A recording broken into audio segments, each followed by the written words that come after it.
ನಡೆದೈತಿ. ಅವ್ರ ಅಕ್ಕ ಮಹಾದೇವಿ ತಾಯಿಯವರು ಆ ವಚನ ಹೇಳ್ಕೊಡ್ತೀನಿ, ಹೇಳ್ಬೇಕ್ರಿ. ಆ ವಚನ ಪೂರ್ಣ ಅಂದ ಅದ್ರ ಕುರಿತು ಚಿಂತನೆ ಮಾಡ್ಕೊತ ಹೋಗೋದು. ಈ ವಚನ ನಮ್ಗೆಲ್ಲ ಏನಾಗಪ್ಪ ಅಂದ್ರೆ ಮನದಟ್ಟ ಆಗಿಬಿಡ್ಬೇಕು. ಪಂಚ ಆಚಾರಗಳಂದ್ರ ನಾವು ಲಿಂಗಾಯತರಾದವ್ರು ಹೆಂಗ ಬದುಕಬೇಕು ಅನ್ನೋದು ನಮ್ಮ ಆಚಾರ ವಿಚಾರಗಳು ಹೆಂಗ್ ಇರಬೇಕು ಅನ್ನೋದು ಹೇಳ್ಕೊಡ್ದೆ ಪಂಚಾಚಾರ. ಆ ವಚನವನ್ನು ನಾನು ಹೇಳ್ಕೊಡ್ತೀನಿ, ಎಲ್ಲಾರು ಗಟ್ಟಿಯಾಗಿ ಅನ್ನಬೇಕು. ನಿನ್ನೆ ಅವಾಗ ಜೋರು ಅಂದರೆ ಇವತ್ತು ಹೆಂಗತ್ತಿದ್ ನಾವು. ಓಂ ಶ್ರೀ ಗುರು ಬಸವಲಿಂಗಾಯ ನಮಃ.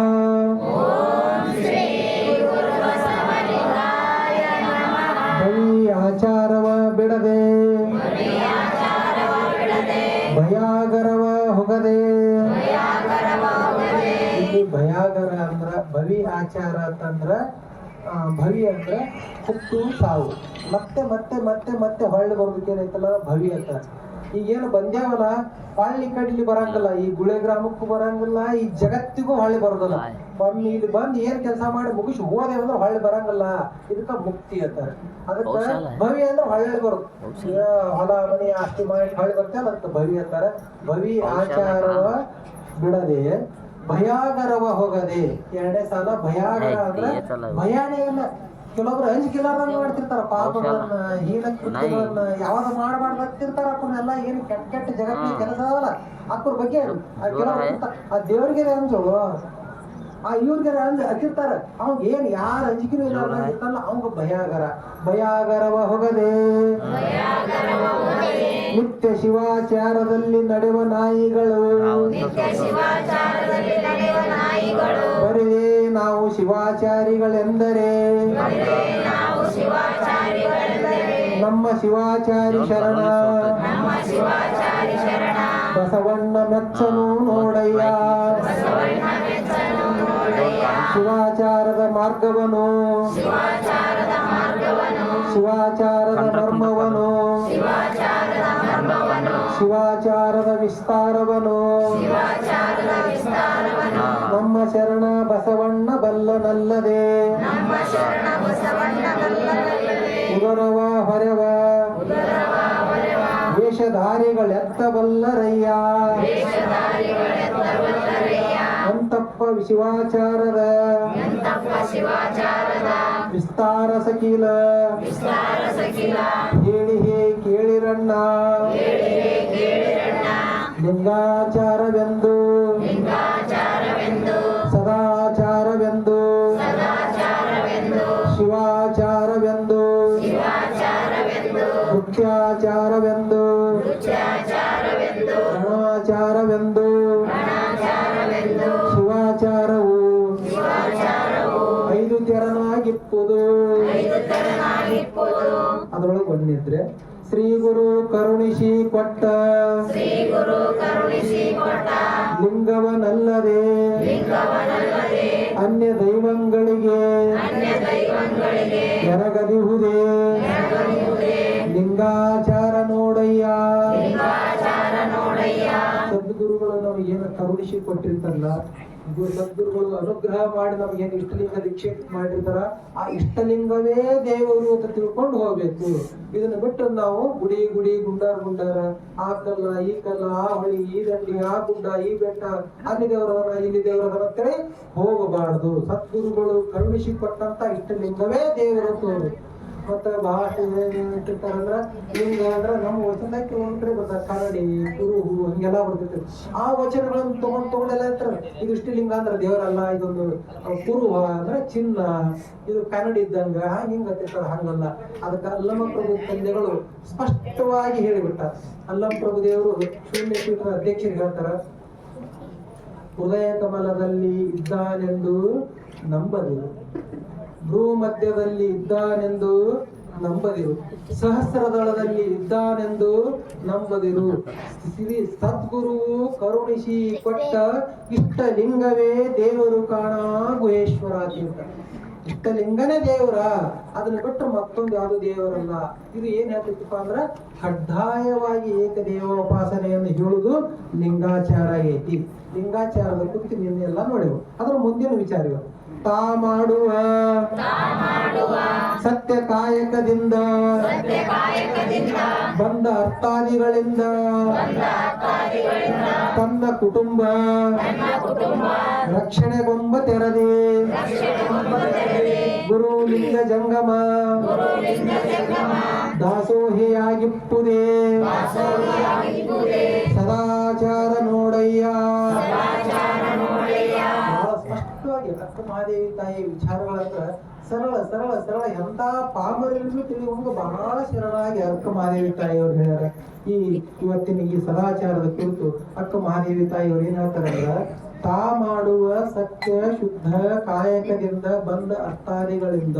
ಮತ್ತ ಅದನ್ನ ಹೆಂಗ್ ಮಾಡ್ಬೇಕು ಅಂದ್ರೆ ಒಂದು ನಾವು ಸತ್ಯ ಶುದ್ಧವಾದ ಕಾಯಕ ಮಾಡದೆ ನಮಗ್ ದುಡ್ಡು ಬಂತು, ಏನೋ ಒಂದು ವಸ್ತು ಬಂತಪ್ಪ ಅಂದ್ರೆ ಅದನ್ನ ನಾವು ನಮ್ಮ ಕುಟುಂಬ ರಕ್ಷಣೆಗಾಗಿ ಹೆಂಗ ನಾವು ಅದನ್ನ ವಿನಿಯೋಗ ಮಾಡ್ತೀವಿ, ಹೆಂಗ ನಾವು ಬಳಸ್ತೇವೆ, ಅದೇ ತೆರನಾಗಿ ಗುರು ಲಿಂಗ ಜಂಗಮಕ್ಕೆ ಅದನ್ನ ಬಳಸಬೇಕು. ಅದನ್ನ ಬಳಸಿ ಅಂತ ಸಂಪತ್ತನ್ನ ಬೆಳೆಸಿ ದಾಸೋಹಿಯಾಗಿ ಬದುಕುವುದೇ ಸದಾಚಾರ ಸದಾಚಾರ ಅಂತೇಳಿ ಅಕ್ಕ ಮಹಾದೇವಿ ತಾಯಿಯಾಗಿ ಹೇಳ್ತಾರೆ. ಸದಾಚಾರದಲ್ಲಿ ನಾವು ಮುಖ್ಯವಾಗಿ ನೋಡಬೇಕಾಗಿದ್ದು ಸಜ್ಜನ ಕಾಯಕದಿಂದ ಬಂದಂತಹದ್ದು, ಸತ್ಯ ಶುದ್ಧವಾದ ಕಾಯಕದಿಂದ ಬಂದಂತದ್ದು ಗುರು ಲಿಂಗ ಜಂಗಮಕ್ಕ ಅರ್ಪಿಸಬೇಕು. ಸತ್ಯ ಶುದ್ಧವಾದ ಕಾಯಕದಿಂದ ಬಂದಂತದ್ದು ಅಂದ್ರೆ ಎಂತದು? ಸತ್ಯ ಶುದ್ಧವಾದ ಕಾಯಕದಿಂದ ಬಂದಂತದ್ದು ಅಂತಂದ್ರೆ ಸುಮ್ಮನೆ ಒಂದು ಉದಾಹರಣೆ ಹೇಳ್ಬೇಕಂದ್ರ, ಈಗ ಬಸ್ನೊಳಗ ಟಿಕೆಟ್ ಕೊಡಕ್ಕೆ ಯಾರು ಇರ್ತಾರ್ರಿ? ಕಂಡಕ್ಟರ್. ಟಿಕೆಟ್ ಕೊಡ್ತಾರಿಲ್ಲ, ರೊಕ್ಕ ತಗೋತಾರ. ಏನ್ ಕೊಡ್ತಾರ್ರಿ? ರೊಕ್ಕ ಕೊಡ್ತೀರಿ ನೀವು? ರೊಕ್ಕ ಆಧಾರ್ ಕಾರ್ಡ್ ಇಲ್ಲ, ನಿಮಗ್ ಕೇಳತ್ತೀನಿ. ತೋರಿಸ್ತೀರಿ ಎಸ್ ಅಂತ ಹೌದು. ಟಿಕೆಟ್ ಕೊಡಕ್ಕೆ ಯಾರು ಇರ್ತಾರ? ಕಂಡಕ್ಟರ್. ಈಗ ಇಲ್ಲಿಂದ ಕುಷ್ಟಗಿ ಹೋಗಕ್ಕೆ ಎಷ್ಟು ಬಸ್ ಚಾರ್ಜ್ ಐತಿ ಅಂದ್ರೆ ಒಂದು 15 ರೂಪಾಯಿ 20 ರೂಪಾಯಿ ಇರ್ಬೇಕು. ನನ್ನೊಂದು 20 ರೂಪಾಯಿ ಇರ್ತೈತಿ. ಇವರು 22 ರೂಪಾಯಿ ಹಿಂಗೇನೋ ಎಷ್ಟೈತಿರಪ್ಪ ಕುಷ್ಟಗಿ 20 ರೂಪಾಯಿ ಇರ್ತೈತಿ ಬಸ್ ಚಾರ್ಜ್. 50 ರೂಪಾಯಿ ಟಿಕೆಟ್ ತಗೋರಿ ಕೊಟ್ಟಾಗ ಅಲ್ಲಿ ಹಿಂದ್ ಏನ್ ಮಾಡ್ತಾನ ಬರ್ದು ಕೊಟ್ಟು ಬಿಡ್ತಾನ 30 ರೂಪಾಯಿ. ಅದೇ ಇಳಿಯೋ ಹೊತ್ನ್ಯಾಗ ತಗೋರಿ, ಇಳಿಯೋ ಹೊತ್ನ್ಯಾಗ ತಗೋರಿ ಅಂತ ಅವ ಬರ್ದು ಕೊಟ್ಟಿರ್ತಾನೆ. ಇಳಿಯೋ ಹೊತ್ನ್ಯಾಗ ನಾವು ಎಷ್ಟು ಜವಾಬ್ದಾರಿ ಅಂತ ತಗೋತೇವಲ್ಲ, ಅವ ಜವಾಬ್ದಾರಿಯಿಂದ ಅಷ್ಟೇ ದುಡ್ಡು ಕೊಡ್ಬೇಕಾಗಿದ್ದು ಅವ್ನ ಅಷ್ಟೇ ಕರ್ತವ್ಯ ಆಗಿರ್ತೈತಿ. ಇದು ಅದನ್ನ ಹೆಚ್ಚಾಗಿ ಅವರು 10, 20, 30, 50 ಬರೆಯಂಗಿಲ್ಲ. 1, 2, 3 ಇಷ್ಟೇ ಬರೀತಿರ್ತಾರೆ. ಅಂದ್ರ ಅವ್ರು ಬಿಟ್ಟು ಹೋದವರು ಹಳೆ ಮಾಡಿರ್ಬಾರ್ದು. ಮುಂದಕ್ಕೆ ಹೊಕ್ಕಲ್ಲ ಆ 2 ಪಸಲ ಏನ್ ಹೋಗುದು ಅಸಹ್ಯ ಅಂತ ಹೇಳಿ ಬಿಟ್ಟಿರ್ಬೇಕು. 10, 26 ಹಳೆ ಹೋಗ್ತಾರ ನೋಡಿ. ಇಲ್ಲಿ ಟಿಕೆಟ್ ತಗೊಂಡು ಮತ್ತೆ ಮರುಸರಿ ತೋರಿಸ್ತಾರ ಅದನ್ನ. 10, 20, 50 ಇತ್ತಂದ್ರೆ 1, 2 ಅಟ್ಟೆ ಬರೀತಿರ್ತಾರ. ಹಂಗ ಅವ್ರ ಸರ್ಕಾರ ಪಗಾರ ಕೊಡಾಕ್ತೈತಿ. ಆ ದುಡ್ದಂತ ಪಗಾರದಿಂದ ಏನಂತ ಮನೆಗೆ ಅದು ಹೋಯ್ತಂದ, ಅದು ಸತ್ಯ ಶುದ್ಧವಾದಂತ ಬಂದಂತ ಹಣ. ಈ ಏನು ಟಿಕೆಟ್ ಕೊಡಲು ಹೆಚ್ಚು ಕಡಿಮೆ ಆಗಿ, ಚಿಲ್ಲರೆ ಕೊಡಲು ಹೆಚ್ಚು ಕಡಿಮೆ ಆಗಿ ಉಳಿತದಲ್ಲ, ಇದಕ್ಕೆ ಏನಂತಾರ ಅಂದ್ರ ಅಸತ್ಯದ ಮಾರ್ಗದಿಂದ ಬಂದಂತ ಹಣ. ಸುಮ್ನೆ ಒಂದು ಉದಾಹರಣೆ ಹೇಳಿದರೆ ಕಂಡಕ್ಟರ್ ಮೇಲೆ ಸಿಕ್ತಲ್ಲ, ಸುಮ್ನೆ ಉದಾಹರಣೆ ಹೇಳೋದು. ಸದ್ಯ ಈಗ ಹೈನ್ ಎಷ್ಟು ಮಂದಿ ಮನ್ಯಾಗ ಅದಾವ್ರಿ ಇದ್ರಾಗ? ಎಲ್ಲಾರ ಮನ್ಯಾಗ ಹೈನ್ ಅದಾವ. ಎಲ್ಲಾರು ಹಾಲು ಮಾರ್ತೀರಿ.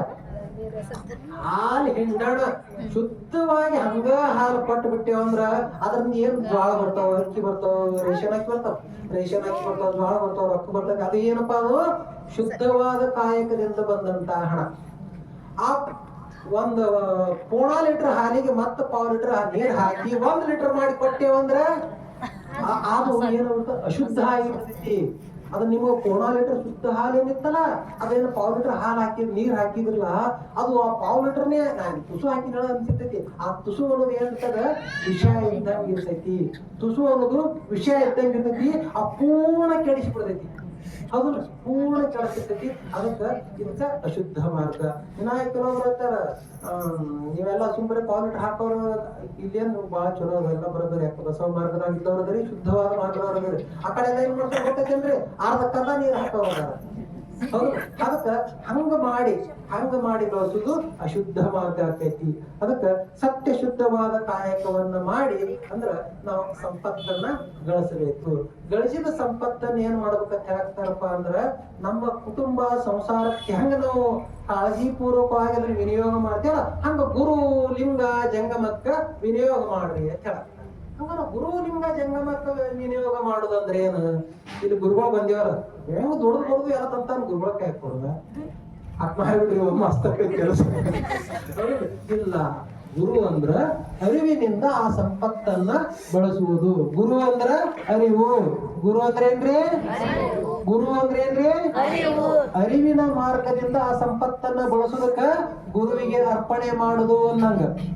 ಆಮೇಲೆ ಲಿಂಗ, ಮತ್ತೆ ಎರಡದಕ್ಕೆ ಹೇಳಿದ್ರು ಲಿಂಗ ಅಂತ ಹೇಳಿದ್ರು. ಲಿಂಗ ಅಂದ್ರೆ ಏನ್? ಮತ್ತೆ ಏನ್ರಿ ಗುಡಿಯಾಗ ಪಡೆಯಾಗ ಇಟ್ಟಿರ್ತಾರ, ಆ ಲಿಂಗಕ್ಕೆ ಹೋಗಿ ಹಾಕುದು. ಏನದಕ್ಕೇನ ಈಗ ಹಾಕಾಕತ್ತಾರ ಅವ್ರಿಗೆ, ಜೇನುತುಪ್ಪ ಹಾಕಿದ್ಯಾ, ಹಾಲು ಹಾಕಿದ್ಯಾ, ಸಕ್ರೆ ಹಾಕಿದ್ಯಾ, ಹಿಂಗೇನ್ರಿ ಹಾಕ್ತಾರ. ಹಂಗೇನ್ರಿ ಹಾಕುದನು? ಲಿಂಗಕ್ಕೆ ಅರ್ಪಣೆ ಮಾಡೋದಂದ್ರ ಇಲ್ಲ. ಲಿಂಗ ಅಂದ್ರೇನು? ದೇವರು. ಲಿಂಗ ಅಂದ್ರೇನ್ರಿ? ಲಿಂಗ ಅಂದ್ರೇನ್ರಿ? ದೇವರು. ದೇವರಿಗೆ ಅರ್ಪಣೆ ಮಾಡಬೇಕು.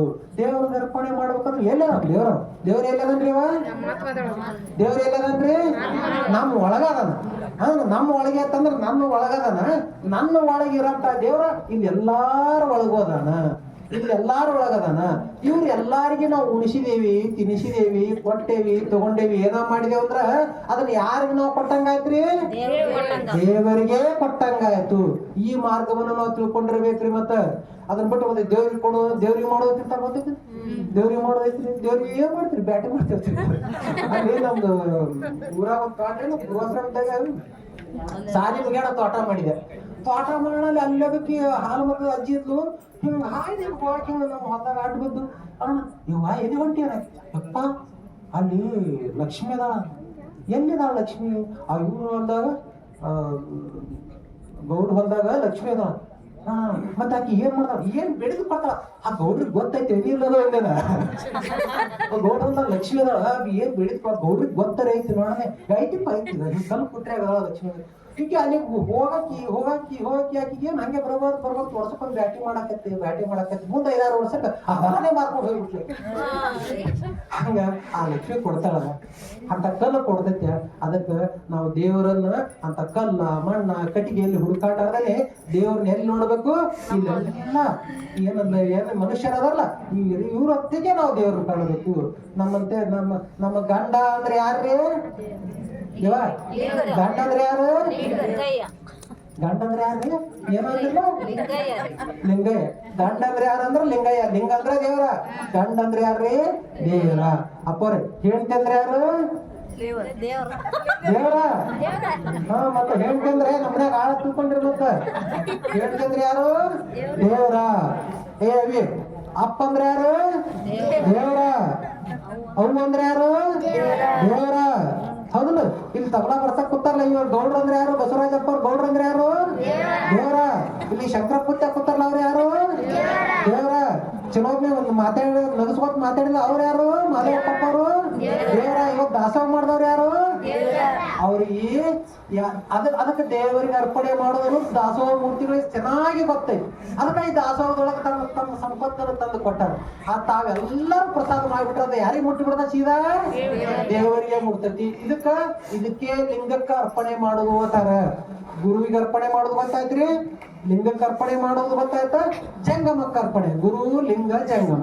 ಜಂಗಮಕ್ಕ ಅರ್ಪಣೆ ಅಂತಂದ್ರ ಅನುಭಾವಿ ಶರಣರು, ಅನುಭಾವಿ ಜೀವಿಗಳಿಗೆ ಜಂಗಮರು ಅಂತಾರ. ಅನುಭವ, ಅನುಭಾವಿ, ಇದ್ರೊಳಗೆ 2 ಶಬ್ದದ. ಅನುಭವ ಅಂದ್ರು ಅದೇ, ಅನುಭವ ಅಂತಂದ್ರು ಅದೇ ಅಲ್ಲ. ಅನುಭವ ಅಂದ್ರ ಲೌಕಿಕ ವಿಚಾರಗಳಿಂದ ಹಿಂಗ ಮುಂದೆ ಆಗ್ಬಹುದು ಅಂತನಂತ ಒಂದು ಏನ್ ಗೆಸ್ ಮಾಡ್ತಾನ, ಅದ್ರ ಬಗ್ಗೆ ಜ್ಞಾನ ಇರ್ತೈತಲ್ಲ, ಅದಕ್ಕೆ ಅನುಭವ ಅಂತಾರ. ಒಂದ್ ಸ್ವಲ್ಪ ಒಂಚೂರು ಉಪ್ಪು ಹೆಚ್ಚಿ ಹಾಕಿನಿ, ಉಪ್ಪು ಹೆಚ್ಚಿಗೆ ಆಗ್ಬೋದು ಇವತ್ತು ಅಡಿಗೆ ಮಾಡಿದ ಗೊತ್ತಾಗಿರ್ತದಲ್ರಿ. ಅದು ಇದು ಎಲ್ಲ ಲೌಕಿಕವಾದಂತ ವ್ಯವಹಾರಗಳು. ಇದಕ್ಕೆ ಅನುಭವ ಅಂತಾರೆ. ಒಂದ್ ಸ್ವಲ್ಪ ಹುಳಿ ಹೆಚ್ಚಿ ಹಾಕಿನಿ, ಒಂದು ಮೊಸರು ಹುಳಿ ಆಗ್ಬೋದು ಹಿಂಗೆ ಇದೇ ತರ ಇದಕ್ಕೆ ಅನುಭವ ಅಂತಾರೆ. ಗಾಳಿ ತಣ್ಣಗೆ ಬೀಸಾಕ್ತೈತಿ, ಈ ಕಡೆ ಮಿಂಚಾಕ್ತೈತಿ ನೋಡ್ರಿ. ಇವತ್ತು ಈ ಕಡೆ ಮಿಂಚಾಕ್ತೈತಿ, ಈ ದಿಕ್ಕಿನೇ ಮಿಂಚಿದ್ರ ನಮ್ ಕಡೆ ಏನ್ ಹೇಳ್ತಾರಪ್ಪ ಅಂದ್ರ 3 ದಿವಸ ಮಳೆ ಆಗ್ತೈತಿ. ಇದು ಅನುಭವ. ನಮ್ಮ ಹಿರಿಯರೆಲ್ಲ ಹೇಳ್ಯಾರ, ಹಂಗ ನಾನು ಇವತ್ತು ಹೇಳತ್ತೀನಿ, ಈ ಕಡೆ ಇವತ್ತು ಮಿಂಚಾಕೈತಿ, 3 ದಿವಸ ಮಳೆ ಆಗ್ತೈತಿ. ಇದು ಅನುಭವ ಅಂತ ಇರ್ತಾರೆ. ಆ ಅನುಭವ ಅಂತಂದ್ರ ಹಂಗಲ್ಲ. ಅನುಭವ ಅಂದ್ರ ಆತ್ಮ ಸಾಕ್ಷಾತ್ಕಾರ, ಪರಮಾತ್ಮನ ಸಾಕ್ಷಾತ್ಕಾರ ಮಾಡ್ಕೋದಕ್ಕ ಅನುಭವ ಅಂತಾರ. ಅಂತ ಅನುಭಾವಿ ಮೂರ್ತಿಗಳು ಯಾರು ಇರ್ತಾರಲ್ಲ ಅವ್ರಿಗೆ ದಾಸೋಹ ಮಾಡುದು, ಅವ್ರಿಗೆ ಉಳಿಸುದು, ತಿರುಸುದು, ಬಟ್ಟೆ ಬರೆ ಕಷ್ಟ ಚಪ್ಪಲ್ ಅದಾವಿಲ್ರಿ, ಕೈ ಮೇಲೆ ಒಂದು ಛತ್ರಿ ಕೊಡ್ಲೇನೋ, ನೆರಳು ಕೊಡ್ಲೇನೋ, ಆಶ್ರಯ ಕೊಡ್ಲೇನೋ, ಅಂತ ಅನುಭಾವಿ ವ್ಯಕ್ತಿಗಳಿಗೆ, ಅಂತ ಅನುಭಾವಿ ಶರಣರಿಗೆ ಅವ್ರಿಗೆ ಕೊಡುವಂತ ವಸ್ತುಕ್ಕೆ ಏನಂತಾರ, ಅದಕ್ಕೆ ದಾಸೋಹ ಅಂತಾರ. ಅದಕ್ಕೆ ಅದೇ ಜಂಗಮರಿಗೆ ಮುಟ್ಟಿಸೋದು. ನೀವು ಜಂಗಮರನ್ನು ಸರಿಯಾಗಿ ಗೊತ್ತು ಮಾಡ್ಕೊಂಡು ಮುಟ್ಟಿಸ್ಬೇಕು. ಸುಮ್ಮನೆ ಎಲ್ಲಾರಿಗೆ ಹಂಗ ಕೊಟ್ಕೋತ ಹೋಗುದಿಲ್ಲ. ಯಾರು ಪರಮಾತ್ಮನ ಸಾಕ್ಷಾತ್ಕಾರ ಮಾಡ್ಕೊಂಡಿದಾರ ಹಂಗ. ಮತ್ತೆ ಇವತ್ತಿನ ಇದ್ರಾಗ ಹೋಗಿದ್ದೇವ್, ಒಗರ್ನಾಳಕ್ ಹೋಗಿದ್ದೇವ್ರಿ. ಒಗರ್ನಾಳಕ್ ಹೋದಾಗ ಅಲ್ಲಿ ಬಂತು, ನಾ ಹೊಟ್ಲಾಗಿನಿ ಅದ್ ಹೇಳ್ಬೇಕಾಗಿಲ್ರಿ. ಹೊಟ್ಲಾಗಿದ್ ಗೊತ್ತಾಗತ್ತಿಲ್ರಿ ಎಲ್ಲಾರ್ಗಿ. ಆಕಾರ ಬಂದ್ರಿ ಹೌದಲ್ರಿ, ಆಕತಿಲ್ರಿ. ಹಂಗ ನೀವು ದೇವ್ರ ನೋಡ್ರಿ ಇಲ್ಲೋ, ಈ ಸ್ವಾಮಿ ಮಹಾದೇವಪ್ಪ ಅವ್ರ ದೇವ್ರು ನೋಡ್ಯಾರೋ ಇಲ್ಲೋ, ಇವ ಸ್ವಾಮಿ ದೇವ್ರು ನೋಡ್ಯಾರೋ ಇಲ್ಲ, ಹೆಂಗ ಗೊತ್ತಾಕೈತೇನಿಲ್ರಿ? ಗೊತ್ತಾಕೈತಿ. ಅವ ಹೇಳಿದ್ರಲ್ಲ, ಹೌದು, ಅವ್ನ ನುಡಿ ಒಳಗ, ಸಾತ್ವಿಕತೆ ಒಳಗ, ಅವನ ಮಾತಿನ ಒಳಗ, ಅವನ ಮೃದುತ್ವದ ಒಳಗ, ಹೌದಲ್ರಿ, ಅವನ ಕರುಣೆ, ವಿನಯ, ಇದ್ರೊಳಗೆ ಗೊತ್ತಾಗ್ಬಿಟ್ಟಿಲ್ಲ. ಈ ಎಲ್ಲಾ ಒಂದು ಒಂದು ಒಂದು ಅವನಿಗೆ ಹೆಚ್ಚಾಗತ್ತವಂದ್ರ ಅದರ ಅರ್ಥ ಏನಂದ್ರ ಅವಾಗ ದೇವರ ಸಾಕ್ಷಾತ್ಕಾರ ಆಗೈತಿ. ದೇವರ ಸಾಕ್ಷಾತ್ಕಾರ ಆಗೈತಿ ಅನ್ನೋದು ಹಿಂಗ ಲಕ್ಷಣ ಗೊತ್ತಾಕೈತಿಲ್ರಿ. ಅಂತ ಜಂಗಮರಿಗೆ ಕೊಡುದು ಗುರು ಲಿಂಗ ಜಂಗಮಕ್ಕ. ನಮ್ಮ ಮನೆಗೆ ಸಂಸಾರಕ್ಕೆ ಹೆಂಗ ಬಳಸ್ತೇವಲ್ಲ, ಈಗ ಗುರು ಲಿಂಗ ಜಂಗಮಕ್ಕ ನಮ್ಮ ದುಡಿದ ಸಂಪತ್ತನ್ನ ಅವ್ರಿಗೆ ಸಮರ್ಪಣೆ ಮಾಡೋದಕ್ಕೆ ಏನಂತಾರ, ದಾಸೋಹ ಅಂತಾರ. ಸತ್ಯ ಶುದ್ಧವಾದ ಕಾಯಕವನ್ನ ಮಾಡಿ ತಗೊಂಡು ಬರುದು. ಮತ್ತೆ ಇಂಥ ಗುರುಲಿಂಗ ಜಂಗಮರಿಗೆ ಅದನ್ನ ದಾಸೋಹ ಮಾಡೋದು. ಇದು ಲಿಂಗಾಯತರು ಕಡ್ಡಾಯವಾಗಿ ಅಳವಡಿಸ್ಕೋಬೇಕು ಅಂತಂದ್ರೆ, ಸುಮ್ ದಾಸೋಹ ಮಾಡೋದಲ್ಲ. ಇಲ್ಲಿ ವರ್ಷಕ್ಕೊಮ್ಮೆ ಜಾತ್ರೆ ಇಡ್ತಾರ, ಅವಾಗ ಬಂದು ದಾಸೋಹ ನೋಡೋದಲ್ಲ. ಇದು ನಿರಂತರ ಆಗಿರಬೇಕು. ಪ್ರತಿನಿತ್ಯ ಇದು ಕಾಯಕ ಆಗಿರೋದು. ಪ್ರತಿನಿತ್ಯನೂ ಕಾಯಕ ಮಾಡಬೇಕು. ಪ್ರತಿನಿತ್ಯನೂ ಈ ತರ ನಾವು ದಾಸೋಹ ಮೂರ್ತಿಗಳಾಗಿ ಮಾಡ್ತಾ ಇರಬೇಕು. ದಾಸೋಹ ಕಾಯಕದಿಂದ ಏನ್ ಲಾಭ ಐತಿಪ್ಪ ಅಂದ್ರ, ಕಾಯಕದಿಂದ ಗಳಿಕೆ ಆಗ್ತೈತಿ. ಹೌದಲ್ರಿ, ಕಾಯಕ ಮಾಡಿದ್ರೆ ರೊಕ್ಕ ಬರೋದು. ಕಾಯಕದಿಂದ ಗಳಿಕೆ ಆಗ್ತದ. ದಾಸೋಹದಿಂದ ಏನಾಕೈತಪ್ಪ ಅಂದ್ರ ಬಳಕೆ ಆಗ್ತದ. ಗಳಿಕೆ ಆದಾಗ ಏನಾಗಿರ್ತದ, ಸಂಪತ್ತುಗಳು ಆಗ್ತಿರ್ತೈತಿ. ಆ ಬಳಕೆ ಆದಾಗ ಏನಾಕೈತಿ, ಮತ್ತೆ ಸಮಾಜದೊಳಗದು ವಿನಿಯೋಗ ಆಗಿ ಬಿಟ್ಟಿರ್ತೈತಿ. ಇಲ್ಲೇ ಇದೇ ಭಾಗದಾಗ ಒಬ್ರು ದೊಡ್ಡ ಶ್ರೀಮಂತರಿದ್ರು. ದೊಡ್ಡ ಶ್ರೀಮಂತರ ಅಂದ್ರ ಅವ್ರು ಗಳಿಸಿ ಗಳಿಸಿ ಗಳಿಸಿ ಗಳಿಸಿ ಏನ್ ಗುಡ್ಡಾಡಿ ಹಾಡಿ ಗಳಿಸ್ಬಿಟ್ರು. ಗುಡ್ಡಾಡಿ ಗಳಿಸಿ ಗಳಿಸಿ ಎಟ್ರ ಅಂದ್ರೆ ನಾವು ಅನ್ನೋರು ಕೆಲವ್ರು ಅವ್ರನ್ನ ಬಂಗಾರ ಕುರ್ಚಿ ಐತಿರೋ ನಾವು ಏನು ಮರ ನಮ್ಮ ಮಡದಾಗ ಪ್ಲಾಸ್ಟಿಕ್ ಕುರ್ಚಿ ಇಲ್ಲ, ಅವ್ರನ್ನ ಬಂಗಾರ ಕುರ್ಚಿ ಐತಿ, ಬಂಗಾರ ಕಾಟ ಐತೆ. ಹಂಗ ಬಂಗಾರ ಕುರ್ಚಿ ಬಂಗಾರ ಕಾಟ ಇಟ್ಕೊಂಡು ಏನಾದ್ರೆ ಕಡಿಗೆ ಜೈಲಿಗೆ ಹೋಗ್ಬಿಟ್ರು. ಹೌದು, ದಾಸೋಹ ಮಾಡ್ಲಾರ್ಕ ಜೈಲಿಗೆ ಹೋಗ್ಬಿಟ್ರು. ಅದಕ್ಕೆ ನಾವೇನ್ ಮಾಡಬೇಕು, ದಾಸೋಹದಿಂದ ಅದನ್ನ ಬಳಸಬೇಕು. ಯಾಕಂದ್ರೆ ನನ್ನಂತಕ್ಕ ಭಾಳ ರೊಕ್ಕ ಬಂದೈತಿಪ್ಪ ಅಂದ್ರೆ ಅದು ಎಲ್ಲಿದು ಬಂದಿರ್ತೈತಿ, ಈ ಸಮಾಜದಿಂದ ಬಂದಿರ್ತೈತಿ. ಒಂದ್ ಕಡೆ ಹರಿದು ಬಂದಿರ್ತೈತಿ. ಅದನ್ನ ಸರಿಯಾಗಿ ಮತ್ತೆ ಹೊಳ್ಳಿ ಸಮಾಜಕ್ಕೆ ವಿನಿಯೋಗ ಮಾಡಬೇಕು. ಕಾಯಕದಿಂದ ಗಳಿಕೆ ಮಾಡಬೇಕು, ದಾಸೋಹದಿಂದ ಬಳಕೆ ಆಗಬೇಕು. ಗಳಿಸುವಲ್ಲಿ ನೀತಿ ಇರಬೇಕು, ಬಳಸುವಲ್ಲಿ ಪ್ರೀತಿ ಇರಬೇಕು. ಬಳಸುವತ್ನ್ಯಾಗ ನೀತಿ ಮಾರ್ಗದಿಂದ ಗಳಿಸ್ಬೇಕು, ಮತ್ತ ಬಳಸುವತ್ನ್ಯಾಗ ಪ್ರೀತಿಯಿಂದ ಬಳಸ್ಬೇಕು. ದಾಸೋಹ ಮಾಡಾಕತ್ತೀನಿ ತಿಳ್ಕೊಂಡು ಬಂದೆ ಚಲೋ ಬನ್ನಿ ತಗೋ, ಹಿಂಗ ಎಲ್ಲಾರು ಒಗ್ದ್ಯಾ, ಹಿಂಗ ಹಿಂಗ ಹಿಂಗ ಹಾಕಿದ್ಯಾ, ಮೋದಿ ಕೆಟ್ಟ ಮಾಡಿದೆಲ್ಲ. ಯಾಕಂದ್ರೆ ನಮ್ ಇದ್ರಿಗೆ ಬೇಡ್ಕೊಳಕ್ ಬಂದವ್ರು, ನಮ್ ಇದ್ರಿಗೆ ಯಾರೋ ಏನೋ ಕೇಳಾಕತ್ತಾರಪ್ಪ, ನಾವ್ ಯಾರ್ಯಾರು ಕೊಡಕತ್ತೇವ್, ನಾವ್ ಯಾರಿಗೆ ಕೊಡ್ತಿರ್ತೇವ್ರಿ? ಯಾರಿಗೆ ಕೊಡ್ತೇವ್ರಿವ? ದೇವರಿಗೆ ಕೊಡ್ತಿರ್ತೇವ್. ಈ ಶುದ್ಧವಾದಂತ ವಿಚಾರ ನಮ್ ತಲೆ ಒಳಗೆ ಇರ್ಬೇಕು. ದೇವರ ಬಂದಾನ. ನೀವು ಬಾಟ ಕತಿ ಒಳಗ ಕೇಳ್ತಿರಲ್ರಿ, ಹಿಂಗೆಲ್ಲ ಕತಿ ಹಂಗಂದ್ರ ಹಿಂಗಿದ್ರು. ಒಬ್ರ ಮನೆ ಇತ್ತು, ಹಿಂಗ ಊಟಕ್ಕೆ ಕೂತಿದ್ರು, ಹೇಗ್ ಊಟಕ್ಕೆ ನಡಾತಿದ್ಲು. ಹೊರಗೊಬ್ಬ ಅಂದ, ದೇವ್ರ ಬಂದ. ದೇವ್ರ ಹೆಂಗ ಬಂದಿದ್ದ, ಹಳೀ ಮುದುಕಾಗಿದ್ದ, ಹೊಲಸ ಅರ್ಬಿ ಹಾಕೊಂಡಿದ್ದ, ಮೈ ತುಂಬಾ ಎಲ್ಲ ರೋಗ ಇತ್ತು. ಹೇಳ್ತಾರಿಲ್ರಿ, ಹೆಂಗ್ ದೇವ್ರ ಲಕ್ಷಣ ಹೇಳೋದ್ ನೀವು. ದೇವ್ರು ಬರೋದು ನಮ್ಗಂತ ಹಿಂಗ್ ಶಿಸ್ತಾಗ ಕಾವಿ ಹಾಕೊಂಡು ಹಿಂಗ್ ರುಬ್ಬ ಹಾಕೊಂಡು ಟಕ್ ಟಕ್ ಕಾವಿ ಹಾಕೊಂಡು ಬರ್ತಾನೆ ದೇವ್ರ. ಎಲ್ಲ ಬಡವರು, ದುಃಖಿಗಳು.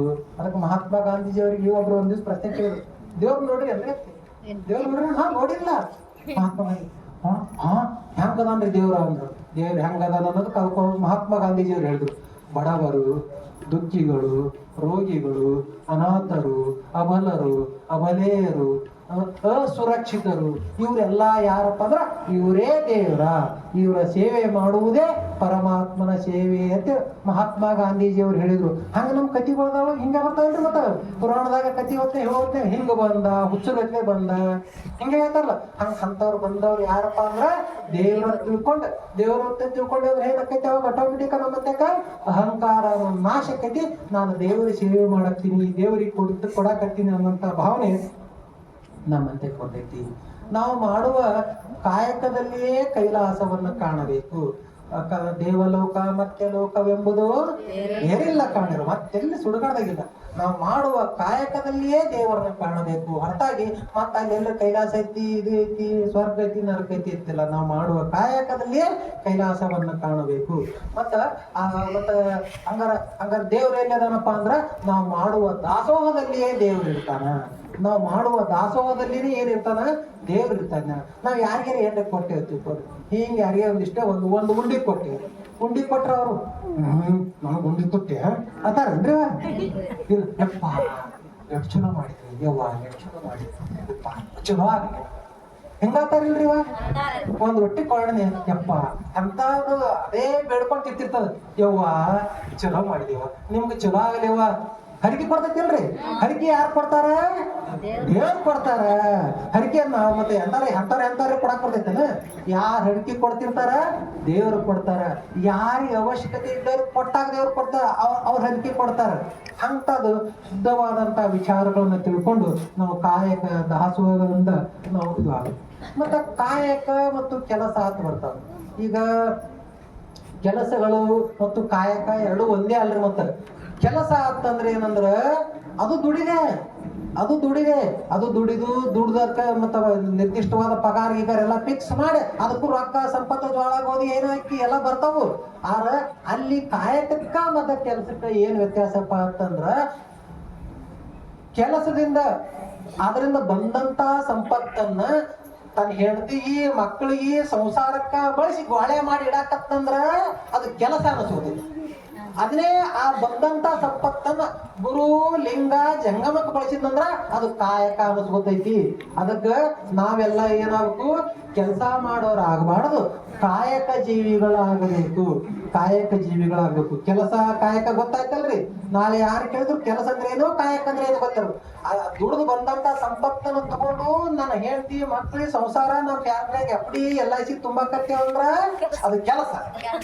ಅದು ಬಂದಿದ್ದನ್ನ ನನಗ್ ಹಸುವಾಗೈತಿ, ನನಗ ತ್ರಾಸ ಐತಿ, ಏನೋ ಐತಿ, ಮಕ್ಕಳಿಗೆ ಹೋಗಿ ಅದಕ್ಕೇನೋ ಸ್ವಲ್ಪ ಸಹಾಯ ಸಹಕಾರ ಮಾಡಾಕತ್ತಿ ಅಂದ್ರ ಅದು ಕೆಲಸ ಆಗುದಿಲ್ಲ, ಅದ ಕಾಯಕ ಆಕೈತಿ. ಇಷ್ಟನ್ನು ಪಕ್ಕ ನಾವು ತಿಳ್ಕೊಂಡು ಬಿಡ್ಬೇಕ್ರಿ. ಈಗ ಮತ್ತ ಈ ಕಾಯಕದೊಳಗ ಮೇಲ ಕೀಳ ಅದಾವ. ಕೆಲಸದಾಗ ಮೇಲ ಕೀಳ ಇರ್ತಾವ್ರಿ. ಮತ್ತ ಕಸ ಹೊಡೆಯೋದು ಸಣ್ಣ ಕೆಲಸ, ಮತ್ತ ಪೆನ್ನ ಹಾಳಿ ತಗೊಂಡು ಬರ್ಕೊಳ್ಳೋದು ದೊಡ್ಡ ಕೆಲಸ, ವಕೀಲರದು ಅದಕ್ಕೆ ದೊಡ್ಡ ಕೆಲಸ, ಮಿನಿಸ್ಟರ್ದು ಅದಕ್ಕೆ ದೊಡ್ಡ ಕೆಲಸ, ಹಿಂಗಿರ್ತಾವ್ರಿ. ಮತ್ತ ಆ ಕಾಯಕದಲ್ಲಿ ಮೇಲು ಕೀಳು ಅನ್ನೋಂಥದ್ದು ಇರುದಿಲ್ಲ. ಏನ್ ಕಸ ಹೊಡಿ ಸದ್ಯಕ್ಕನ ಕೆಲಸವು ಅಷ್ಟ. ಪ್ರಧಾನ ಮಂತ್ರಿ ಇದ್ರಲ್ಲ ಬಸವ ತಂದೆಗಳು, ಅವ್ರ ಕೆಲಸನು ಅಷ್ಟೇ. ಈ ಕಾಯಕದಲ್ಲಿ ಮೇಲು ಕೀಳು ಅನ್ನೋಂಥದ್ದು ಇರುವುದಿಲ್ಲ. ನಾವು ಲಿಂಗಾಯತರಾದವರು, ಇದು ನಮ್ಮ ಸದಾಚಾರ. ಲಿಂಗಾಯತರಾದವರು ನಮ್ಮ ಆಚಾರಗಳಲ್ಲಿ ಎರಡನೇದು ಯಾವುದು, ಸದಾಚಾರ. ನಾವು ಸದಾಚಾರದಲ್ಲಿ ಮಾರ್ಗದಲ್ಲಿ ಇರುವವರು ನಾವೆಲ್ಲ ಎಂಥ ಜೀವಿಗಳು ಅಂದ್ರ ಕಾಯಕ ಜೀವಿಗಳು. ನಾವೆಲ್ಲ ಎಂಥ ಜೀವಿಗಳು, ಕಾಯಕ ಜೀವಿಗಳಾಗಿರ್ತೀವಿ. ಕಾಯಕ ಜೀವಿಗಳ ಆದ ಕಾರಣ ನಮ್ಮಂತೆ ಮೇಲು ಕೀಳು ಇರುವುದಿಲ್ಲ. ಈ ಮಂಟಪದೊಳಗ ಈ ಅನುಭವ ಮಂಟಪದ ಲೆಕ್ಕ ಪತ್ರ ಇಡ್ತಾರ, ದೇಕರಿಕೆ ಮಾಡ್ತಾರ, ಅವನು ಅಷ್ಟ. ಇಲ್ಲಿ ಬಂದು ಕಸ ಹೊಡಿತಾರ, ನೀರ್ ಹೊಡಿತಾರ, ಎಲ್ಲ ಊಟಕ್ಕೆ ಎಲಿ ತೆಗೆದು ಹೊಡಿತಾರ, ಅಡಿಗೆ ಮಾಡ್ತಾರ ಅಂದ್ರ ಅವರು ಅಷ್ಟೇ. ಅವರು ಯಾರು ಇಲ್ಲಿ ಕಾಯಕ ಮಾಡೋರು ಯಾರು ಹೆಚ್ಚಲ್ಲ, ಯಾರು ಕಮ್ಮಲ್ಲ. ಮತ್ತೆ ಈ ಕಾಯಕದ ಬಗ್ಗೆ ಕೆಲಸದ ಬಗ್ಗೆ ಗೊತ್ತಾಯ್ತ್ರೆ. ಈಗ ಎರಡನೇದು ಯಾವ್ದು ವಿಚಾರ, ದಾಸೋಹ. ಕಾಯಕ ದಾಸೋಹ. ಮತ್ತೆ ದಾಸೋಹಕ್ಕ ಅಂದ್ರ ಅದೇ ರೀ, ದಾನ ಅಂದ್ರು ಅದೇ ಅಲ್ಲನ್ರಿ ಅತ್ತಿರ್ತಾರ ಕೆಲವ್ರೆಲ್ಲ. ದಾನ ಕೊಡೋದತ್ತಿರ್ತಾರ. ದಾನ ಕೊಡದ್ರೆ ಮತ್ತೆ ಏನ, ನಾವು ಇದು ಕಟ್ಟಾಕತ್ತೇವ್ರಿ, ದಾನ ಕೊಡ್ರಿ, ಗುಡಿ ಕಟ್ಟಾಕತ್ತೇವ್, ದಾನ ಕೊಡ್ರಿ, ಅದಕ್ಕೆ ಕೊಡ್ರಿ, ಇದಕ್ ಕೊಡ್ರಿ, ದಾನ ಅಂತ ಕೇಳ್ತಿರ್ತಾರಿಲ್ಲ. ದಾನ ಮತ್ತು ದಾಸೋಹದೊಳಗ ಬಾಳ ವ್ಯತ್ಯಾಸ ಅದಾವ. ಹೆಂಗಪ್ಪ ಅಂದ್ರ ಭೂಮಿ ಆಕಾಶದಷ್ಟು ವ್ಯತ್ಯಾಸ ಐತಿ. ದಾನನೇ ಬೇರೆ, ದಾಸೋಹನೇ ಬೇರೆ. ಈಗ ಯಾರೊಬ್ರು ಬಂದು, ಈಗ ನಮ್ಮ ಅಪ್ಪವ್ರು ಬಂದು, ಮಾದೇವಪ್ಪ ಅಪ್ಪವ್ರು, ಏನ್ರಿ ನನಗೆ ಜರ ಭಾಳ ಐತಿ, ನಮ್ಮ ಸಾಮೇಲ್ ಸರಿಯಾಗಿ ನಡೆಯಲಾಗೈತಿ, ಒಂದ್ ಸ್ವಲ್ಪ ಏನ್ರಿ ಕೊಡ್ರಿ ಅಂತ ಬಂದಿರ್ತೀವಿ. ಅವಾಗ ನಾನು ಅಹಂಕಾರದಿಂದ ಅವ್ರಿಗೆ ಕೊಟ್ಟೆ ಅಂದ್ರ ಅದು ದಾನ ಆಕೈತಿ. ಅಲ್ಲಿ ನಾ ಕೊಡವ, ನಾವು ದೊಡ್ಡ ಸಾಹುಕಾರ, ತಗೋರಿ ಮಾದೇವಪ್ಪ ಅವ್ರ ಹಿಂಗೇನ ಕೊಟ್ಟೆವಂದ್ರ ಅದು ದಾನ ಆಕೈತಿ. ದಾಸೋಹ ಅಂದ್ರ ನಾನು ದಾಸ, ನಾನು ದಾಸ, ನೀ ಮುಂದೆ ಬಂದವ ದೇವರ, ನಾನು ನಿನ್ನ ದಾಸ ಅಂತ ತಿಳ್ಕೊಂಡು ಯಪ್ಪ ನನಗೆ ಎಂತ ಅವಕಾಶ ಒದಗಿಸಿ ಕೊಟ್ರಿ, ನಿಮ್ಮ ಸೇವಾ ಮಾಡಾಕ ಒಂದು ಒಳ್ಳೆ ಸೌಭಾಗ್ಯ ಕೊಟ್ರಿ ಅಂತಂತ ಅಂತ ಮನಸ್ಸಿನೊಳಗೆ ಒಳ್ಳೆ ಭಾವನೆ ಇಟ್ಕೊಂಡು ಕೊಟ್ಟೇವೆ ಅಂದ್ರ ಅದು ದಾಸೋಹ ಆಗ್ತೈತಿ. ಅದಕ್ಕ ನಾವು ದಾನಿಗಳಾಗಬಾರದು, ದಾಸೋಹಿಗಳಾಗಬೇಕು. ಜಗತ್ತಿನೊಳಗ ದಾನಿ ಅಂದ್ರ ಒಬ್ಬನೇ ಒಬ್ಬದನ. ಸುಮ್ಸಂಖ್ಯೆ ಎಲ್ಲ ನಾವು ದಾನಶೂರರು ಕರ್ಣ ಅಲ್ಲಿಂದ ಬಾಳ ದಾನಶೂರ್ರಿ ಗೌಡ್ರು, ದಾನಶೂರರು ಸಾವುಕಾರ ಹೇಳ್ತಾರ. ಈ ಜಗತ್ತಿನ ಯಾರ್ಯಾರು ದಾನಿಗಳಿಲ್ಲ, ಒಬ್ಬನೇ ಒಬ್ಬ ದಾನಿ ಅದಾನ. ಯಾರವರು? ದೇವರು. ಇಳೇ ನಿಮ್ಮ ದಾನ, ಬೆಳೆ ನಿಮ್ಮ ದಾನ, ಉತ್ತು ನಿಮ್ಮ ದಾನ, ಬೆತ್ತು ನಿಮ್ಮ ದಾನ, ಸುಳಿದು ಸೂಸುವ ಗಾಳಿಯೆಲ್ಲ ನಿಮ್ಮ ದಾನ. ಅಂದ್ರೆ ಜಗತ್ತಿಗೆ ದಾನ ಕೊಡಂತ ಶಕ್ತಿ ಇವ್ರಿಗೆ ಯಾರಿಗೆ ಐತ್ರಿ? ದೇವರಿಗೆ ಒಬ್ಬರಿಗೆ ಐತಿ. ಅದಕ್ಕೆ ನಾವ್ ಏನೇ ಕೊಡ್ತೇವ ಅಂದ್ರ, ನಾವ್ ಏನೇ ದಾನ ಮಾಡ್ತೇವನ್ನಂತ ಅಹಂಕಾರ ನಮ್ಮ ಮತ್ತೆಗಿತ್ತಂದ್ರ ಅದು ಸುಳ್ಳೈತಿ. ಅದಕ್ಕೆ ಈ ಸತ್ಯವನ್ನ ನಾವು ಅರ್ತು ದಾಸೋಹ, ನಾನು ದಾಸ ಅದೀನಿ. ಸೋಹಂ ಅಂದ್ರ ನಾನು, ಸೋಹಂ, ಸೋ ಅಂದ್ರ ದೇವರು, ಹಂ ಅಂದ್ರ ನಾನು. ಆ ದೇವರ ನಾನೇ ಅದೀನಿ, ಸೋಹಂ, ನಾನೇ ದೇವರ, ನಾನೇ ದೇವರ ತಿಳ್ಕೊಂಡು ಹಿಂಗ್ ದಾನ ಮಾಡಿದೇವ ಅಂದ್ರ ತಪ್ಪಕ್ಕೈತಿ. ಅದಕ್ಕ ನಾವು ಸೋಹಂ ಎಂದೆನಿಸದೆ ದಾಸೋಹಂ ಎಂದೆನಿಸಯ್ಯ ಅಂತ ನಮ್ ಶರಣ ಹೇಳ್ಯಾರ. ಅದಕ್ಕ ಅಂತ ಅಹಂಕಾರವನ್ನೆಲ್ಲ ಬಿಟ್ಟು ನಾ ದುಡ್ದಿ ಆ ಗಳಿಸಿನಿ, ನಂದು ರೊಕ್ಕ ನಮ್ದ ಇಂಥದಲ್ಲಾಗನೆ ನಮ್ಮ ಅಕ್ಕ ಪಕ್ಕ ನಮಗ ತ್ರಾಸ ಇರ್ತಾವು. ನಮ್ಮ ಜೀವನದಾಗ ಯಾರೇನೋ ನಮ್ಮ ಫುಲ್ ತುಂಬಿ ತುಂಬಿ ತುಳ್ಕಂತಾರ ಯಾರೇ ಅವನ್ನ. ಇಲ್ಲೇ ನೋಡ್ರಿ ಮಂತ್ರಿ ಅಪ್ಪ ಅವ್ರು, ಮತ್ತೆ ಯಾರು ನಮ್ಗೆ ಗೊತ್ತಿದ್ದವ್ರು ಹೇಳ್ಬೇಕು. ಮಂತ್ರಿ ಅಪ್ಪ ಅವ್ರಿಗೆ ಇಬ್ಬರೇ ಹೆಣ್ಮಕ್ಳು ಅದಾರ, ಹೌದಲ್ರಪ್ಪ? ಇಬ್ಬರೇ ಹೆಣ್ಮಕ್ಳು ಅದಾರ. ಇಬ್ಬರ ಹೆಣ್ಮಕ್ಳು ಅದಾರ. ಅವ್ರು ಪರಮಾತ್ಮ ಹೊರಗಡೆ ಇಟ್ಟಾರ. ಒಂದು ಹೊಸಾದ ಹಳಿ ಮನಿ ಇದ್ರೆ ಒಂದು ಹೊಸಾದೇ ಮನಿ ಕಟ್ಟ್ಯಾರ. ಅಲ್ಲಿ ಆ ಮನ್ಯಾಗ ಪೂಜೆ ಮಾಡ್ಕೊಂಡು ಬಹಳ ಶಿಸ್ತು ಕಟ್ಟ್ಯಾರ, ಎಲ್ಲ ಮಾಡ್ಯಾರ. ಕಟ್ಟಿ ಒಂದ್ ಮಾತಿದ್ರು ಇಚ್ಚಿಗಳು ಬಿಚ್ಚಾರ. ಎಲ್ಲಕ್ಕೆ ಬಿಚ್ಚಾರ ಗೊತ್ತವ್ರಿ. ಇಬ್ಬರು ಇರೋರು ಹೆಣ್ಮಕ್ಳು ಅದಾರ. ಆ ಮಗಳಿಗೆ ಒಂದ್ ಮನಿ, ಈ ಮಗಳಿಗೆ ಒಂದ್ ಮನಿ ಮಾಡೋರು ಹೌದಲ್? ಅದಕ್ಕ ಎಂತ ಅಲಾರ್ದಂಗ ನಾವೆಲ್ಲರೂ ಏನಾಗುನು ದಾಸೋಹ ಜೀವಿಗಳಾಗುನು. ಸೋಹಂ ಅಂದೆನಿಸಿದೆ ದಾಸೋಹಂ, ಈ ಮಾರ್ಗದಲ್ಲಿ ನಾವೆಲ್ಲರೂ ಸಾಗುನು. ಈ ಕಾಯಕ ಮತ್ತು ದಾಸೋಹ ಇವು ಏನದವಲ್ಲ, ಇವು ಎರಡು ಅಂದ್ರ ಒಂದೇ ನಾಣ್ಯದ ಎರಡು ಮುಖಗಳಿದ್ದಂಗ್ರಿ. ಮತ್ತ ಈಗ ಒಂದ್ ರೊಕ್ಕ ಇರ್ತೈತಿ, ರೊಕ್ಕಕ್ಕ ಒಂದ್ ಚಿತ್ತ ಒಂದ್ ಟಪ್ಪ, ಹೌದಲ್ರಿ? ಒಂದ್ ಕಡೆ ಹೆಸರು ಬರ್ದಿರ್ತಾರ, ಒಂದ್ ಕಡೆ ಅದು 3 ಮುಖದ ಸಿಂಹ ಇರ್ತಿಲ್ಲ, ಎರಡು ಕೂಡಿದ್ರ ಅದಕ್ಕೆ ರೊಕ್ಕ ಅದ, ಹೌದಲ್ರಿ? ಅಕಸ್ಮಾತ್ ಅಂಗಡಿ ತಗೊಂಬಂದ್ರ, ನಮ್ಮ ಮಂತ್ರಿ ಅಪ್ಪ ಅವ್ರ ಅಂಗಡಿ ತಗೊಂಬಂದ್ರು, ಏನೋ ಒಂದ್ ಸಂತಿ ತೊಳಕ್ ಬಂದ್ರು. ತಗೊಂಬಂದಿದ್ರಾಗ ಬರ ಒಂದ್ ಚಿತ್ತ ಐತೆ, ಅದ್ರಾಗ ಟಪ್ಪ ಇಲ್ಲ, ಅಡಿಕೆ ಟೀ ಮಾಡೈತಂದ್ರೆ ತಗೋತಾರ ನೋರು ಎಲ್ಲ. ಈ ಚಿತ್ತ ಟಪ್ಪ ಈ ಏನ್ ರೊಕ್ಕದ ಎರಡು ಮುಖಗಳು ಅದಾವಲ್ಲ, ಇವು ಎರಡು ಮುಖಗಳದಾವಲ್ಲ, ಇವೇ ಕಾಯಕ ದಾಸೋಹ. ಇವೆರಡು ಇದ್ರ ಈ ಬದುಕ ಅನ್ನೋದು ಪರಿಪೂರ್ಣ ಆಕೈತಿ. ಈ ಬದುಕ ಅನ್ನೋದು ಯಾವಾಗ ಪರಿಪೂರ್ಣ ಆಕೈತಿಪ್ಪ ಅಂದ್ರ ಎರಡೂ ಮುಖಗಳಿರಬೇಕು, ಕಾಯಕನೂ ಇರಬೇಕು, ದಾಸೋಹನೂ ಇರಬೇಕು. ಅಂತ ಜೀವಿಗಳು ನಾವೆಲ್ಲರಾಗುನು, ಕಾಯಕ ಮತ್ತು ದಾಸೋಹ ಜೀವಿಗಳು ನಾವೆಲ್ಲರಾಗುನು. ಅಂತ ಸತ್ಯ ಶುದ್ಧವಾದಂತ ಕಾಯಕ ಈ ವಿಚಾರಗಳನ್ನು ತಿಳಿದು ಎಲ್ಲ ಸ್ವಲ್ಪ ವಚನಗಳದಾವು ಶರಣರು ಏನೇನು ಹೇಳ್ತಾರ ಅವರೆಲ್ಲ ನೋಡ್ಬೇಕಾಗಿತ್ತು. ಆದ್ರೆ ಇವತ್ತ ಸಮಯ ಬಹಳ ಐತಿ. ನಾಳೆ ಮತ್ತೆ ಸಮಯ ಸಿಕ್ತಂದ್ರೆ ಇದೇ ಸ್ವಲ್ಪ ವಿಚಾರದಾಗ ಈ ಕಾಯಕ ದಾಸೋಹ ಕುರಿತು, ಸದಾಚಾರ ಕುರಿತು ಯಾವ ಶರಣರು ಏನೇನು ಹೇಳ್ಯಾರ ಅನ್ನಂತ ವಿಚಾರಗಳನ್ನ ನೋಡ್ಕೊಂಡು ಮತ್ತೆ ನಾಳೆಗೆ ಸಾಧ್ಯ ಅದ್ ನೋಡ್ಕೊಂಡು ಮುಂದೆ ಶಿವಾಚಾರಕ್ಕೆ ನಾಳೆ ಹೋಗೋಣ. ಇವಾಗ ಒಂದು ಸಣ್ಣದೊಂದು ಕಥೆ ಹೇಳ್ಬಿಡ್ತೀನಿ ಕವಿ. ಎಲ್ಲಾ ದಾಸ ನೋಡ್ಕೊಂಡು ಹಿಂಗ್ ಮಾಡಾಕತ್ತಾರ ಇವ್ರು. ಈಗ ಕಾಯಕ ಅಂದ್ರೆ ಏನ್ರಿ? ಸತ್ಯ ಶುದ್ಧವಾದ ಕೆಲಸವನ್ನ ಮಾಡುದು. ಸತ್ಯ ಶುದ್ಧ ಯಾವಾಗ ಕೆಲಸ ಆಕೈತಿಪ್ಪ ಅಂದ್ರ ನಾವು ಒಬ್ರು ಹೊಲಕ್ಕ ಮನೆಗೆ ಕೆಲ್ಸಕ್ಕೆ ಹೋದಾಗ ನಿಷ್ಠೆಯಿಂದ ಕೆಲಸ ಮಾಡೋದು. ಮಾಲಕರನ್ನ ಕಟ ಕಟ ಕಟ ಕಟ ಕರೆಕ್ಟ್ ಕೆಲಸ ಮಾಡೋದು, ಏನ ಸಂಬಳ ಮಾಡೋದು ಅಲ್ಲ. ಅವ್ರ ಮುಂದೆ ಇರ್ಲಿ ಬಿಡ್ಲಿ, ನಾವು ಸರಿಯಾಗಿ ಕೆಲಸ ಭಕ್ಷಿ ಮಾಡೋದಕ್ಕೆ ಏನಂತಾರ? ಕಾಯಕ ಅಂತಾರ. ಅಂತ ಕಾಯಕ ಜೀವಿಗಳಿರ್ಬೇಕು. ಅಂತಾರ ಒಂದು ಮುಗ್ಗುಲ ಹೋಗಿತ್ತು, ಎಲ್ಲಾರು ಇರಾವಲ್ಲ ಊರಂದಾಗ.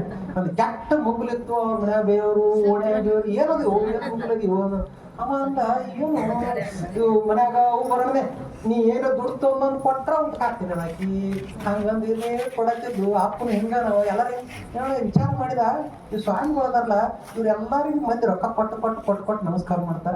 ಇಲ್ಲಿ ಮಸ್ತ್ ಐತಿ ಕೆಲಸ, ಇವ್ರತೆ ಕೆಲಸ ಕಮ್ಮಿ ರಂಗ್ ಕಾಣತೈತಿ, ಮಠಕ್ಕೆ ಹೋಗೋದಂತ.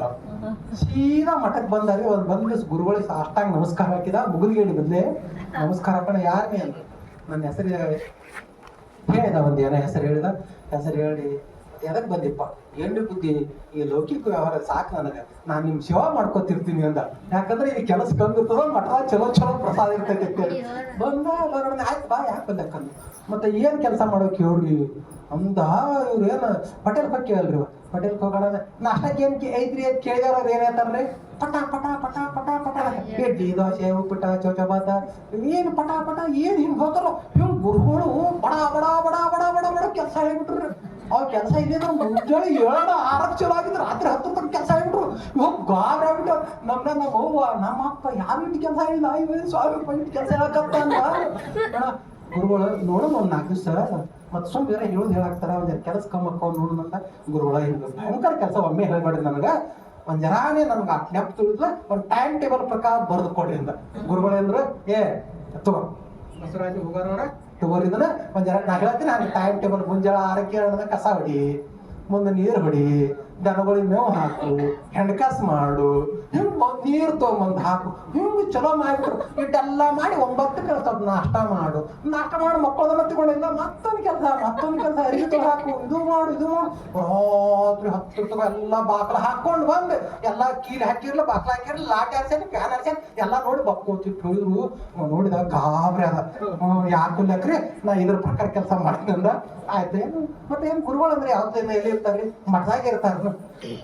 ಒಂದ್ ಜನ ಊರು ಯಾತ್ರ ಹೋಗುದಿರ್ತೈತಿ ಒಂದ್ ಕಡೆ ಹೋಗುದ್ ನಡಿ ಅವಾಗೆಲ್ಲ ಹಿಂದಕ್ಕೆ ಹೆಂಗ್ ಹಾಕಿದ್ರು ಗುರುಗಳು ಕುದುರೆ ಮೇಲೆ ಕೂತ್ಕಿದ್ರು. ಈಗ ನಮ್ದು ಎಲ್ಲ ಕುದುರೆ ಕಾರ್ಗಳಾಗಿ ಹೌದಲ್ರಿ ಆ ಕುದುರೆ ಮೇಲೆ ಕುತ್ಕೊಂಡು ಗುರುಗಳು ಹೊಂಟಿದ್ರಿ ಅವ ಶಿಷ್ಯ ಹಂಗ ಗನ್ನತ್ತ ಅದೊಂದ್ ಮಳೆಯಾಗಿ ಹಳದಾಗ ಕುದುಲಿತ್ತ ಕುದಲಾಗ ಒಂದ್ ಕುದುರೆ ಚಿಕ್ಕೊಂಡ್ಬಿಡ್ತೀರಿ 4 ಕಾಲು ಸುಕ್ಕೊಂಡು ಕೆತ್ತಾಕ್ ಬರಂಗ ಏ ಬಾರೋ ಕುದುರೆ ಹೊಡಿಯಲ್ರಿ ತಡ್ರಿ ಗುರುಗಳು ಅಂದ. ಏನ್ ನೋಡ್ದ ಇಲ್ರಿ ಟೈಮ್ ಟೇಬಲ್ ಪ್ರಕಾರ ಇದೆ ಕುದುರೆ ಹೊಡಿದಿಲ್ಲ ಅವ್ರು ಗಾಬಾದ್ರು. ಏ ಕತ್ತಿ ಬರ್ತೀವಲ್ಲ ಹೊಡಿ ಕುದುರೆ ಅಂದ್ರು. ಇಲ್ರಿ ಗುರುಗಳು ಮತ್ ನಿಮ್ಗೆ ಟೈಮ್ ಟೇಬಲ್ದಾಗ ಬರ್ದಿಲ್ಲ ಮತ್ ಈ ಏನ್ ಮಧ್ಯಾಹ್ನ 12 ಇದ್ರಾಗ ಕುದುರೆ ಹೊಡಿದಾರ ಇಲ್ಲೇ ಇಲ್ರಿ ಅಂತ ಗುರುಗಳು ಕರೆದ್ರು. ಬೇತ್ತ ಬೇರೆ ಗುರುಗಳು ಏನ್ ಹೇಳ್ತಾರೆ ಎಲ್ಲ ಕೆಲಸ ಮಾಡ್ಬೇಕು ಇದು ಅಲ್ಲೇ ಅದು ಅಲ್ಲೇ ಹಂಗ ಅನ್ಬಾರ್ದು ಅಂದ್ರು. ಹೇಳೋದೊಂದು ಮಾಡ್ತಾರ ದುಡೋದೊಂದು ಮಾಡ್ತಾರ ನಮ್ಗೆ ಎಷ್ಟು ಕೊಡ್ತಾರ ಇವ್ರು ಸುಮ್ ಮನೆಗೆ ಪಾಡಿ ತಂದ ಬಂದ ಒಂದ್ ಚಕ್ತಿ ತಗೊಂಡ್ ಒಂದ್ 2 ಕುದುರೆ ಕೊಟ್ಟ ಕುದುರೆ ಕಡೆ ಹೋಗೋಣ ಹಂಗ ಏ ನನ್ನ ಮಕ್ಕಳಿಗೆ ಬಾ ಅಂದ್ರು ಉಪದೇಶ ಮಾಡ್ಕೋತ್ ಮಾಡ್ಕೋತ ಇಟ್ಟತಕ್ಕ ಆಗಲೇ ಬೇದಾನ ಮತ್ತೀಗ ಹಂಗೆ ಹೇಳಕ್ತಾನು ನೋಡ್ಕೊತ ಆಯ್ತು. ಮತ್ತೆ ಗುರುಗಳು ಎಡ್ತಕ್ಕ ಹೇಳ್ತಾರ ಮತ್ತೆ ಗಪ್ಪ ಆದ್ರೆ ಗಪ್ಪ ಗುರುಗಳು ಮುಂದೆ ಹೊಂಟು ಇವ್ರು ಹಿಂಗೆ ಹಿಂದೆ ಬ್ಯಾನ್ ಹಾಕಿದ ಹೊಂಟಿದ್ದು ಮತ್ತೆ ಚೀಲ್ದಾಗ ಎಲ್ಲ ಸಾಮಾನು ಹಾಕಿರ್ತಾರೆ ಪೂಜಾ ಸಾಮಾನು. ಆ ಪೂಜಾ ಸಾಮಾನ ಮತ್ತೆ ಕುದುರೆ ಕುಡಕ್ ಹೋಗುದು ಅದ್ರ ಒಂದ್ ತಾಮ್ರ ಚೆಗಿ ಜಾಕ ಮಾಡೋ ಚೆಗಿ ಜಿಗದ ಟಣ್ಣ ಹೊರಗೆ ಬಿದ್ದು ಬಿಡ್ತೀವಿ. ಗುರುಗಳಿಗೆ ಗೊತ್ತಾಗಿಲ್ಲ ಇವ ಹಿಂಗ್ ನೋಡಿದ ನೋಡಿ ಹಿಂಗ್ ಹಾಯ್ದೋದ ಹಿಂಗ್ ಹಾಯ್ದ ನೋಡಿ ದಾಟಕ್ಕೆ ಹಿಂಗಾಗಿ ಹಿಂಗ್ ಹೋಗ್ಬಿಟ್ಟ. ಆಯ್ತು ಮುಂದೆ ಹೋಗಿ ಬಾಯಿಗೆ ಬಂದು ಜಾಕ ಮಾಡ್ಬೇಕು ಜಾಕ ಮಾಡಿ ಎಲ್ಲಾ ಪೂಜೆ ಸಾಮಾನು ಜೋಡಿಸ್ಪ ಅಂದ್ರೆ ಎಲ್ಲ ಜೋಡಿಸಿದ ಜಾಕಕ್ಕೆ ಚರಿ ಅನ್ನೋದು ಅಂದ್ರೆ ಸರಿಗ್ರಿ ಗುರು ದಾರಿ ಬಿತ್ತಲ್ರಿ ನಾವು ದಾರಿ ಬಿದ್ರೆ ತೊಗೊಂಬರ್ಬೇಕಿಲ್ಲ ಅದನ್ನಂದ್ರು. ಮತ್ ನನಗೆ ಟೈಮ್ ಟೇಬಲ್ದಾಗ ಇದ್ದಿದ್ರಿ ಅದನ್ನ ಅಲ್ಲಿ ಟೈಮ್ ಟೇಬಲ್ ಆಗಿರೋದಲ್ಲ ಎಂತ ಬುದ್ಧಿ ಹೇಳಿದೀಪ. ನಮ್ಮ ವಸ್ತುಗಳು ಏನಿದ್ರು ತೊಗೊಂಬರ್ಬೇಕು ನಮ್ಮ ವಸ್ತುಗಳು ಹಂಗೆಲ್ಲ ಬಿಟ್ಟು ಬರ್ತಾನು ನಾ ಬೇರೆ ನಂದ್ರಲ್ಲಿ ಚರಿಗೆದ ಮಠದಿಲ್ಲದು ನಂದನ್ನ ಚರಿಗೆದ ನಿಂತಿದ್ದಂಗಪ್ಪ ಬಿಟ್ಟು ಬರ್ತಾರ. ಹಾ ಬೇಯ್ದ್ರು ಯಾಕೊಲ್ಲ ಕೊಡ್ರಿ ಯಾಕೆ ಬಿಟ್ಟು ಹೋಗ್ತೀನಿ ನಮ್ದು ಏನಿದ್ರು ನೀನು ಹೊಟ್ಟೆ ಬಿಟ್ಟು ಬರಬೇಡ ಮುಂದೆ ಎಲ್ಲ ಮುಂದೆ ಹೊಂಟ್ರಿ ಹೊಡೆ ಮತ್ ಹಿಂಗ ಹಿಂದೆ ಬೆನ್ನತ್ತಿದ ಮುಂದೆ ಹಿಂಗ ಹೋಗೋಣ ನಡ್ದಾರಿ ಹೋಗೋಣ ಕುದುರೆ ತಪ್ಪ ಲದ್ದಿ ಹಾಕ್ತು ಇವ ಅಂದ. ಗುರುಗಳು ನಮ್ಮವರು ಗುರುಗಳು ಕುದುರೆ ನಮ್ದು ಈ ಲದ್ದಿನು ನಮ್ಮ ಮಾಡೋ ಟಾಯಲ್ ತೆಗೆದ ಹಾಸಿ ಗಂಟು ಕಟ್ಟಿ ಹಿಂಗ ತಲೆ ಮೇಲೆ ಇಟ್ಕೊಂಡು ಹೊಂಟ. ಗುರುಗಳು ಏನ್ ನೋಡಿದ್ರು ಇನ್ನೇನ್ ಪೂಜಾಕ್ ಹೋಗಿದ್ದೇವಲ್ಲ ಅವ್ರ ಮ್ಯಾಗ ಏನ್ರಿ ತೋಟ ಐತಿ ಗಾಜರಿ ಗೆಣಸ ಸೌತೆಕಾಯಿ ಬಾದ್ನಿಕಾಯಿ ಬರ್ತಾ ಮಾಡಕ ಹಿಂಗೇನೋ ಕೊಟ್ಟಂಗ ಕಾಣ್ತಾರ ಶಿಷ್ಯಾಗ ಮಸ್ತ್ ಆಯ್ತಾವ ನೋಡ್ದ ಚಲೋ ಆಗ್ತದ ನೋಡಿ ಹಿಂಗ್ ಹೊತ್ಕೊಂಡ್ ಬಂದ ಅಣ್ಣ ಬಾರೋ ಲಗು ಬಾ ಅಂತಂದ್ರ ಬಂದ ಏನದ ಒಂದು ಮತ್ತ ಗುರುಗಳ ನೀವು ನಮ್ಮವರು ಕುದುರೆ ನಮ್ಮವರು ಅವ್ರು ಲದ್ದೆ ಹಾಕ್ತೆ ಏನು ಶಿಷ್ಯ ಗಂಟು ಬಿದ್ದಿಲ್ಲ ಬೇಯ್ ಮಠ ಕರ್ಕೊಂಡ್ ಬಂದ್ರಿ ಮಠ ಕರ್ಕೊಂಡ್ಬಂದ್ರು. ಏನಪ್ಪಾ ಇವ್ ಏನ್ ದೀಕ್ಷಾ ಕೊಡ್ಲಾರ್ದ ಇವ್ ಮಠದಾಗ ಇಟ್ಕೊಂಡ್ಬಿಟ್ಟೆವು ಏನ್ ಹಿಂಗಾದ್ರೆ ಸುತ್ತಾಗಲ್ಲ ಇವ್ ಒಂದೆರಡು ದೀಕ್ಷಾ ಮಾಡು ಇವ್ ಒಂದೆರಡು ದೀಕ್ಷಾ ಮಾಡಿದೆ ಅಂದ್ರೆ ದೀಕ್ಷಾ ಆದ್ರೆ ಏನಾಗ್ತದ ಮೋಕ್ಷ ಆಕೈತಿ ಒಂದೆರಡು ಶಾಣೆ ಆಗ್ತಾನ ನೋಡೋಣ ಇಲ್ಲ ನಿನ್ನ ನಾಳೆ ದೀಕ್ಷಾ ಮಾಡ್ತೀನಿ ಮುಂಜಾನೆ 5 ಗಂಟೆಗೆ ಸ್ನಾನ ಮಾಡಿ ಬಾ. ಯಾಕಲ್ಲ ಏನ್ ಮಾಡ್ತೀರಿ ಮಾಡ್ರಿ ನಾನು ದೀಕ್ಷಾ ಮಾಡ್ತಿದ್ರು ಮುಂಜಾನೆ ಬಂದು ಗುರುಗಳು ನೋಡಪ್ಪ ದೀಕ್ಷಾ ಮಾಡ್ತೀನಿ ಅದಕ್ಕಿಂತ ಮೊದಲು ನೈಟ್ ಪೂಜೆ ಮಾಡ್ಕೋತೀನಿ ನಾ ಲಿಂಗ ಪೂಜೆ ಮಾಡ್ಕೋತೀನಿ ನಮ್ಮ ಲಿಂಗ ಪೂಜೆದಾಗ ಏನೈತಪ್ಪ ಅಂದ್ರೆ ಒಂದು ನಿಯಮ ಐತಿ ನಾ ಲಿಂಗ ಪೂಜೆ ಮಾಡ್ಕೊಳ್ಳುತ್ತೆ ಮತ್ತೊಬ್ರ ಜೋಡಿ ಯಾರ ಜೋಡಿಗೂ ಮಾತಾಡಲ್ಲ ನಾ ಬರೇ ಲಿಂಗೈನ ಜೋಡಿ ಅಟ್ಟೆ ಮಾತಾಡ್ತಿರ್ತೀನಿ ನನಗೇನ್ರೆ ಬೇಕಾದ್ರೆ ನಾ ಏನ್ ಮಾಡ್ತೀನಿ ಸೊನ್ನೆ ಮಾಡ್ತಿರ್ತೀನಿ ನಾ ಹೆಂಗ ಮಾಡ್ತಿಲ್ಲ ಹಂಗ ನೀ ಮಾಡ ನಾ ಹೆಂಗ ಸೊನ್ನೆ ಮಾಡ್ತೀನಿ ಹಂಗ ಮಾಡ ಗುರು ಗುರು ಹಂಗೆ ಮಾಡ್ತೀನಿ ಆಯ್ತು ಗುರುಗಳು ಹೆಂಗ ವಚನ ಜಗದಗಲ ಮುಗದಗಲ ಏನ್ ವಚನ ಹೇಳ್ಕೊತೆಲ್ಲ ಪೂಜೆ ನಡೀತು ಹಿಂಗ್ ನೋಡಿದ್ರು ದೀಪಕ್ಕೆ ಏನಾಗಿದ್ರಿ ಅದು ಎಣ್ಣೆ ಕಮ್ಮಾಗಿತ್ತು ದೀಪಕ್ಕೆ ಎಣ್ಣೆ ಕಮ್ಮಾಗಿತ್ತು ಕುಡಿ ಬಂದಿತ್ತು ಗುರುಗಳು ಏನಂದ್ರು ಏನಾಯ್ತು ರೇಡಿಯೋ ಹಾಕ್ದಂಗ ಗಾಳಿ ಅಂದ್ರೆ ಆ ರೇಡಿಯೋ ಹಿಂಗೆ ಬರ್ತಿತ್ತು ಬ್ಯಾಂಡ್ ಸೆಟ್ ಆಡಿತ್ತು ಆಡನೆ ಕುಡಿ ಬಂದಿತ್ತು ಅದು ಗುರುಗಳು ಅಂದ್ರು ಸನ್ನೆ ಮಾಡಿದ್ರು ಅಂದ್ರು ಆ ಶಿಷ್ಯ ಅಲ್ಲಿ ಕೂತಿದ್ದಲ್ಲ ಅವ ಗುರುಗಳು ನೋಡಿ ಮಾಡಿದ ಗುರುಗಳು ಅಂದ್ರು ನಾವು ಮಗನ ನಾವು ಹೇಳಿದ ಮಾತೆ ಕೇಳೋದು ನಾವು ಗುರುಗಳು ಮಾಡಿದ್ರು ಅವ ಗುರುವಾಗಿತ್ತು ಸೋರು ಮಾಡ್ದ ಗುರುಗಳು ಅಂದ್ರು ಏನು ಮಾಡ್ಬಿಟ್ಟು ಏನು ಅಂದ್ರು ಒಂದು ಹೂ ಇದ್ದು ಮೊದಲಕ್ಕೆ ಪೂಜೆ ಒಂದು ಹೂ ತಗೊಂಡು ಹೋಗ್ತಾ ಹೋಗದ್ರು ಅಲ್ಲಿ ಒಂದು ಚರಿಗೆ ನಿನ್ನಂತೂ ತಗೊಂಡು ಹೋಗ್ತಾ ಗುರುಗಳು ಗುರುಗಳು ಚಟ್ಟ ಬಾಕ್ತಿ ಹೇಳ್ತೀನಿ ಸೊಕ್ಕ ಮಗನಿಂದ ಎದ್ದು ಬಂದ್ರೆ ಎದ್ದು ಬಂದು ಹಿಂಗ ಚಂದ ಬಾಗಿ ಶಾಪ್ ಡುಬ್ಬದಾಗ ಹೇರಿದ್ರು ಹೇರಿ ಗುರುಗಳು ಹಿಂಗ್ ಸರಿದ್ರು ಎದ್ದು ನೋಡಿ ಗುರು ಹತ್ತು ಇಂಥ ಮುಗ್ಗಿಗೆ ಶಿಕ್ಷೆ ಅದಕ್ಕೆ ನಮ್ಮ ಜೀವನದೊಳಗ ನಾವೆಲ್ಲ ಕಾಯಕ ಜೀವಿಗಳಾಗము ದಾಸೋಹ ಜೀವಿಗಳಾಗము ಸತ್ಯ ಶುದ್ಧವಾದ ಕಾಯಕ ದಾಸೋಹ ಮಾಡ್ಕೊಂಡು ನಾವೆಲ್ಲ ಸದಾಚಾರಿಗಳಿಗೆ ಬದುಕುನು ಎಲ್ಲರಿಗೂ ಶರಣಾರ್ಥಿ. ಇವತ್ತು ಇನ್ನೊಂದು ವಿಚಾರ, ನಾಳೆ ಏನೈತ್ರಿ ಬಸವ ಜಯಂತಿ ಐತಿ. ಅಪ್ಪ ಬಸವ ತಂದೆಗಳು ಹುಟ್ಟಿ ಬಂದಂತಹ ದಿನ ಬಸವ ಜಯಂತಿ ಐತಿ. ಇಲ್ಲಿ ಬಸವ ಮಂಟಪದೊಳಗ ಬೆಳಗ್ಗೆ 7 ಗಂಟೆಗೆ ಎಲ್ಲರೂ ಬರಬೇಕು. ಎಲ್ಲಾ ಶರಣರು ಎಲ್ಲಾ ಶರಣರು ಎಲ್ಲರೂ ಬರಬೇಕು. ಈ ಪ್ರವಚನ ಕಂಬರ್ರಿ. ಲಿಂಗ ಪೂಜೆ ಇರ್ತದೆ, ಸಾಮೂಹಿಕ ಇಷ್ಟಲಿಂಗ ಪೂಜೆ. ಎಲ್ಲಾರು ಕರ್ಕೊಂಡ್ಬಂದು ಸಾಮೂಹಿಕ ಇಷ್ಟಲಿಂಗ ಪೂಜೆ ಮಾಡ್ಬೇಕು. ನಾಳೆ ಮುಂಜಾನೆ ಮನೆ ನಾಷ್ಟ ಮಾಡಬಾರ್ದು. ನಾಷ್ಟ ನಾಳೆ ಮುಂಜಾನೆ ಮನೆ ನಾಷ್ಟ ಮಾಡಬಾರ್ದು. ಎಲ್ಲರೂ ಬೆಳಗ್ಗೆ ಸ್ನಾನ ಮಾಡ್ಕೊಂಡು ಮನೆಯಿಂದ ಏನು ಸಣ್ಣ ಪುಟ್ಟ ಕೆಲಸ ಮುಗಿಸೋ 7 ಗಂಟೆಗೆ ಎಲ್ಲರೂ ಇಲ್ಲಿ ಬಂದು ಸಾಮೂಹಿಕ ಇಷ್ಟಲಿಂಗ ಪೂಜೆ ಒಳಗೆ ಭಾಗಿಯಾಗಿ ಇಲ್ಲಿ ಪ್ರಸಾದ ವ್ಯವಸ್ಥೆ ಮಾಡಿರ್ತಾರೆ, ಪ್ರಸಾದ ಮಾಡ್ಕೊಂಡು ಹೋಗಿ. ಎಲ್ಲರಿಗೂ ಶರಣೋ ಶರಣಾರ್ಥಿ, ಶರಣೋ ಶರಣಾರ್ಥಿ.